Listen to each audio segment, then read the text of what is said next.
पांडुरंगाचा संकेत तुकोबारायांना मिळाला आणि वैकुंठ गमनाचा दिवस ठरला।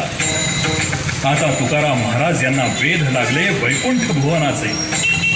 शनिवार 29 मार्च 1650 फाल्गुन वद्य द्वितीया या तिथीला भगवान श्री विष्णू यांचं वाहन पक्षीराज गरुड संत तुकाराम महाराज यांना वैकुंठाकडे घेऊन जाण्यासाठी देहूच्या वाळवंटात आलं।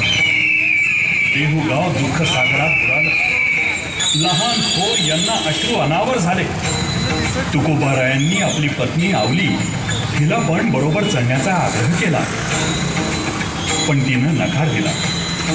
संसाराच्या मोहमायातून अजून त्यांची सुटका झाली नव्हती। उपस्थित जनसमुदाय तुकाराम महाराजांना म्हणत होते, आम्हाला सोडून जाऊ नका, आम्हाला सोडून जाऊ नका। तुकाराम महाराजांच्या चरणांवरती अश्रू ढाळत होते, पण तुकाराम महाराज शांत आणि निश्चल होते। उपस्थित जनसमुदायाला त्यांनी अखंड नामस्मरणाचा संदेश दिला। भगवान श्री विष्णू यांच्या रूपाचे वर्णन तुकोबाराया करू लागले। हरी शंख चक्र शोभे करी, शंख चक्र शोभे करी, शंख चक्र शोभे करी।